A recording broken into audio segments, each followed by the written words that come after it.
Exclusive insight into the world of Badger athletics. This is Wisconsin Huddle.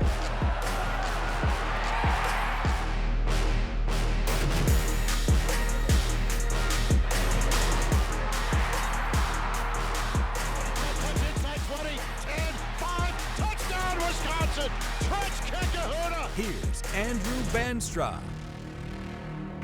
Welcome into Cousin Subs right here next to UW-Madison's campus. I'm Andrew Banstra with WISC TV, and this is the Wisconsin Huddle. This evening we are thrilled to be joined by Wisconsin women's basketball's Shay Bollin. Shay, thank you so much for making the time to join us. Yes, thanks for having me. I'm so excited. Absolutely. We are thrilled to have you on. And as always, you know our goal here is to get you to know Shay as a person. You know her as the basketball player for that Red Hot Badgers team, but we're going to get to know who she is off the court. And for us, there's no better way to do that than with a game we like to call two swishes and an air ball. So what we're going to do here is we're going to say two things that are true, one thing's that a lie.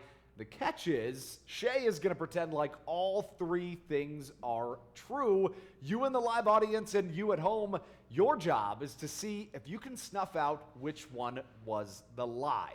I hear that you fell in love with basketball at such a young age that, you were playing other sports, but it got to a point where you really didn't like it, where your parents tried to take you in. You say you maybe were crying and just begging, like, I just want to play basketball. Is that true? That is true. Awesome. So 1 for 1 of 3 things that are all true. The second one being, as you grew older, you did start to like other sports. You had a scholarship offer to be a soccer player somewhere, but basketball was always the right answer, right?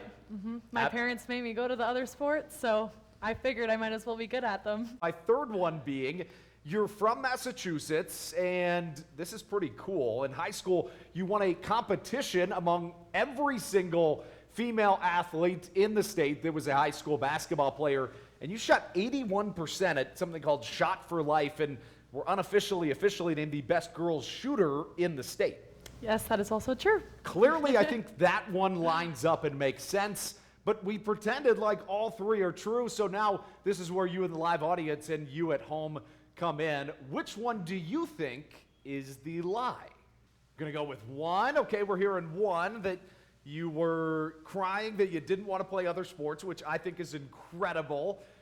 2, we're hearing 2 twos, and I think that is the lie, right? That is the lie. Soccer was never really... Soccer, actually, I played soccer the longest other than all the other sports. Okay. I think I stopped playing in 7th grade, but I did play pretty competitively on a club team, but I just didn't love it the way I loved basketball. What is it about basketball, the game, the camaraderie that makes the sport so special to you?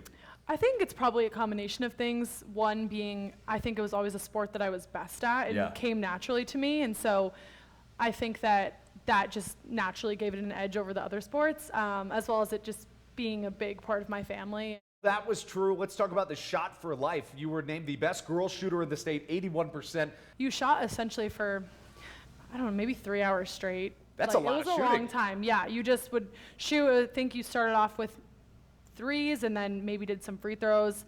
I can't totally remember, but all of the money that we raised went to brain cancer research directly to a hospital. And so I just love the cause behind it, and the people who run the event are incredible. And so it was something that was really cool to be a part of, and winning was just an added bonus. We are just starting to get to know Shay Bollin. We've got a lot of cool stuff in store. Don't go anywhere. We'll be right back to the Wisconsin Huddle.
Welcome back into Cousin Subs. This is the Wisconsin Huddle. I'm Andrew Banstra, thrilled to be joined by Wisconsin women's basketball's Shay Bollin, and this is the Student Athlete Stories segment presented by Gruber Law Offices.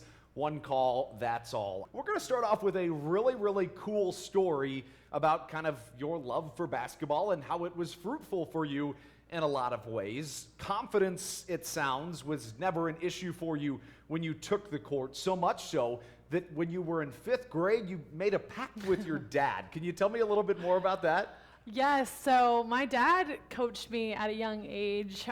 Both my parents, my mom more so later in high school, but my dad and I were just playing basketball, and somehow I think just always being around basketball. My mom runs the biggest AAU basketball program in New England area, and so I just saw people, getting college scholarships, and they would take me to local college games, and so it was a dream of mine at that age that I would want to play in college. And so I told my dad, for some reason, I was like, Dad, if I have a college scholarship by the time I'm 16, will you buy me whatever car I want? And he obviously at the time was like, yeah, of course. Right, a 5th grader, it's like, sure, Sure, if you're 16 and have a scholarship, I will. And that's because that's young. And I think in girls basketball, it's a little bit more common now that a lot of coaches will offer based on potential, or, girls are typically finished growing at that point, unlike some guys maybe. So, I was lucky enough to have a couple scholarships at that age, and then when I was 16, and I kept bringing it up. It wasn't like a one-time conversation. I think even when I got my first scholarship, I was like, it looks like you're gonna buy me a car. And he kind of was just like, we'll see, I don't know. Right. But then when I turned 16, in the garage was my car, so. That is amazing, and maybe to make it even cooler, you still have that car, right? I do. Yeah, it's a great car, Ford Explorer. It's been great to me, and it's gone through lots of states and driving, and I love it. You mentioned your parents. Clearly they have a basketball background. They played in college too, right? Yes, they did. My mom played at Ithaca College, and my dad played at Colgate. Right now you're a graduate senior, but you didn't start at Wisconsin. You started at Duke. Can you first talk about that experience? I had always dreamed of going to Duke. My dad was always a really big Duke fan, and I went to an elite camp when I was in 8th grade and just kind of fell in love with the school and the area, and always just, loved the idea of playing there. What was your next stop? And for somebody like me that has never had, never played Division I sports, never was in the transfer portal, how does that work for somebody that would want to know? I was fortunate enough to really still have great connections and relationships with a lot of the schools that recruited me in high school. So I was talking to a lot of the same coaches, and I think when I entered into the portal, I started to realize that the Big Ten would be a great fit for me basketball-wise, just the style of play, and a lot of the schools. And so I ended up committing to Illinois and played there for 2 years, graduated from there. What was it that said, I want to finish my college career here in Madison? I was thinking when I went into the transfer portal, I was ready to come back home and, just maybe be closer to my family, and was kind of looking for that a little bit. But then Coach P had called me. She got the job, and I knew about her from her old school at Missouri, and I was like, I don't know. I don't know if I would really come to Wisconsin. Like, it's just as far as Illinois was. Right.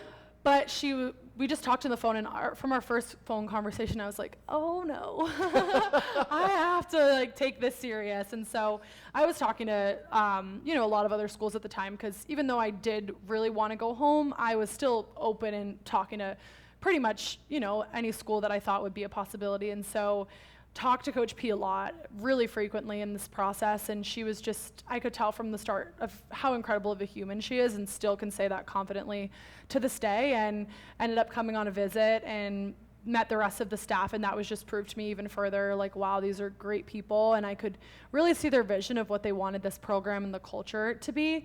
So I just really prayed about it and talked a lot about it with my family, and realized that, I can go home for the rest of my life, and these are only 2 years that I have, and it'll be cool to see another part of the world and just, get a new experience. We'll get into just how good Wisconsin women's basketball has been later in the show, but first we've got a fun game to play when we come back to the Wisconsin Huddle.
Welcome back into Cousin Subs. This is the Wisconsin Huddle. I'm Andrew Banstra, joined by Wisconsin women's basketball's Shay Bollin. And Shay, we mentioned that you're from Boston. You now live in Wisconsin.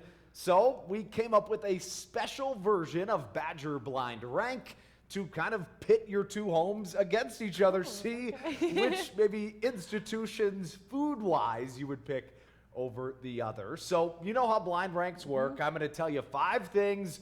You just don't know what is coming next. So maybe you don't like this, but I feel like a lot of people in Boston do. We'll start with clam chowder. Oh, I love clam chowder. Okay, I figured as much. But how much do you love it on a scale of 1 to 5? I mean, if it's specifically Massachusetts clam chowder, that's definitely in a different category than other clam chowder. I feel like it's got to be, right? Yes, it really is. I would say, I'm going to just go 3. It's a safe pick. Yeah. It's a safe pick. You don't know what's coming.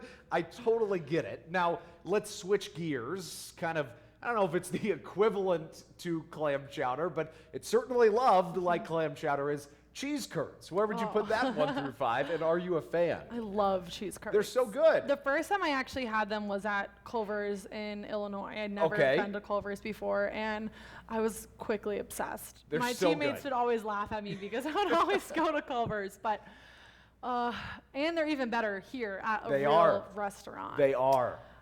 I'm gonna say 2. 2? Okay. And I feel like I have to say this next. Culver's was one of my answers. Where would you put that? You've got 1, 4, and 5, and there is still some really good ones waiting. It's not like I'm going to say, you know, asparagus, you know? Okay, we'll go 4. 4? Okay. Yeah. So far we've got Culver's at 4, we've got cheese curds at 2, clam chowder at 3. You've got 1 and 5 left. Okay. How about Dunkin' Donuts? Oh. It's a big thing in Boston, right? It is. Yeah. I love Dunkin'. I'm not a huge fan, I gotta be honest. Okay, I will say though, something, I don't know, maybe this is me being biased, but something about Dunkin's here, it's not the same. Yeah, the coffee's It's just not the same, but No. at home, it's good. I'm gonna go 5. Okay, fair enough. We'll say Because it was, it is hit or miss. is. Sometimes I'm like, this wasn't made quite right. So but yeah, we'll say a Wisconsin Dunkin' is Okay, number it'll 5. be 5. And that leaves number 1 for something I would assume would be a number 1 worthy, lobster rolls. Okay, I love lobster rolls. How could you not, right? I don't know if I would have put them at number 1, but I mean, there's nothing better than a Cape Cod lobster roll. You So. can't go wrong with it. So before we send it to break, what would have been your number 1 if you could repick? I might have to go cheese curds. You I can't really go might. wrong with that. Yeah, they're so good. They are so good. And honestly, we may grab some because if you didn't know, you can get cheese curds at Cousin Subs. You can't find that at any other deli. We're going to go eat some of those, and we'll be right back. You're watching Wisconsin Huddle.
Welcome back into Cousin Subs. I'm Andrew Banstra, joined by Shay Bollin from the Wisconsin women's basketball team, and this is the Wisconsin Huddle. We haven't really gotten into it. We've mentioned it, danced around it, but let's talk about it. I mean, there's no secret that Wisconsin women's basketball has had its fair share of struggles in the past, but this year, things are different, and that was really proved, it felt, when that Michigan State game happens. You beat a ranked team, and it has just kept going on. I mean, to get some of the stats, 3-1 start in conference play was the best start since 2010, 2011. You started 9-0 at home, the best in basically 20 years.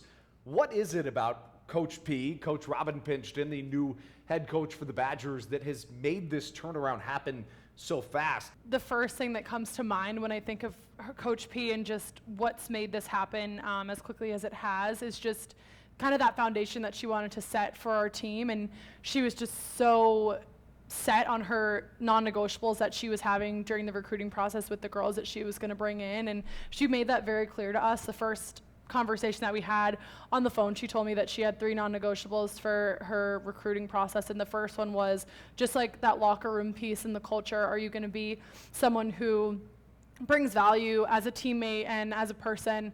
The second one being, people who want to play in March and just like are going to help us compete at that level.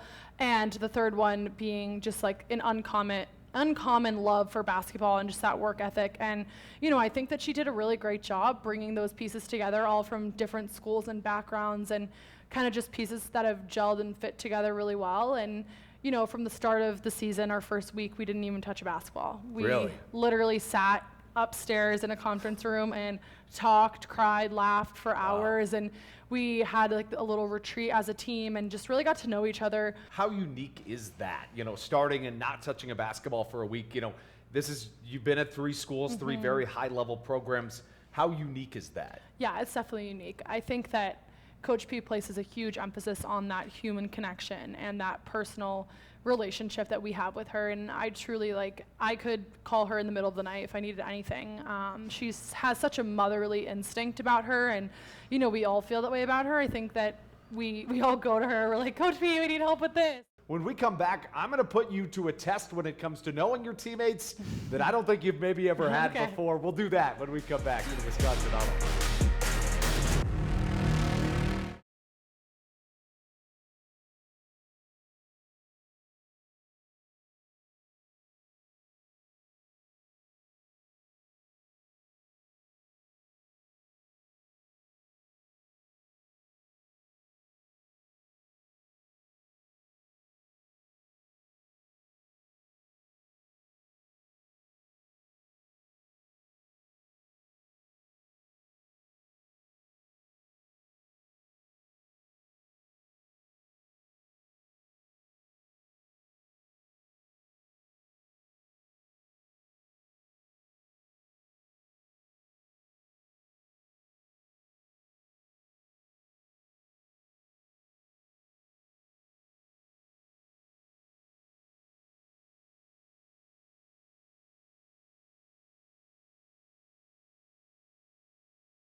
Welcome back into Cousin Subs. This is the Wisconsin Huddle. I'm Andrew Banstra.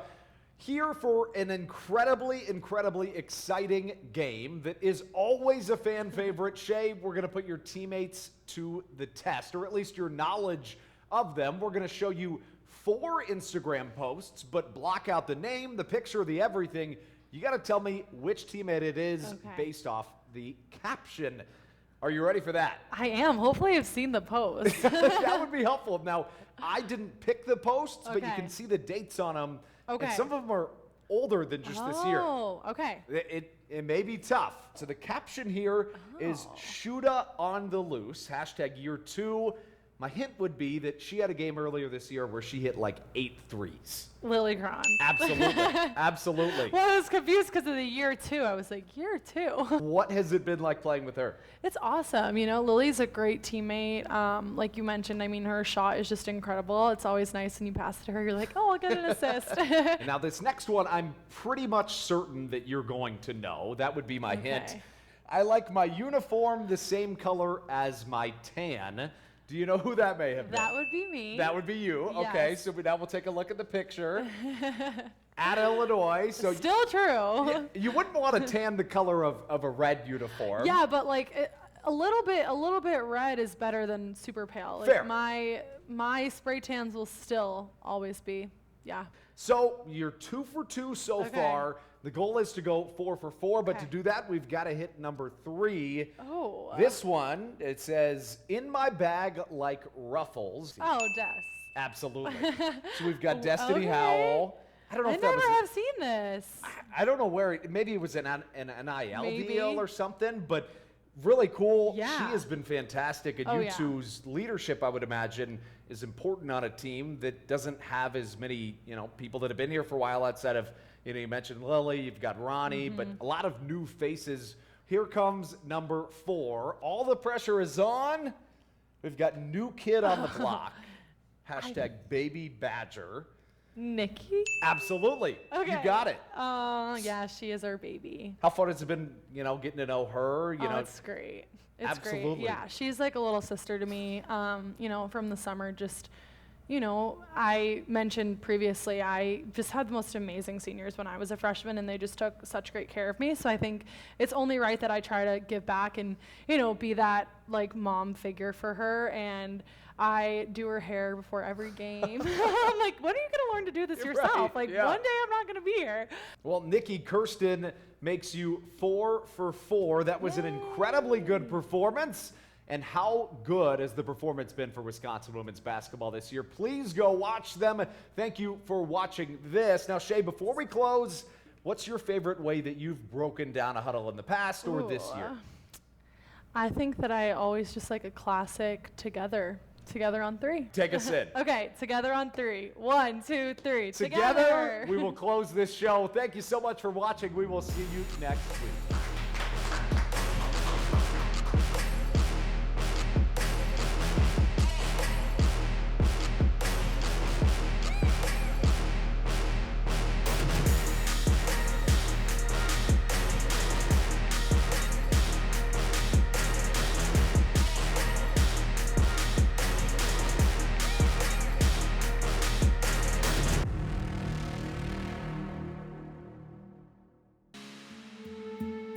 Let me first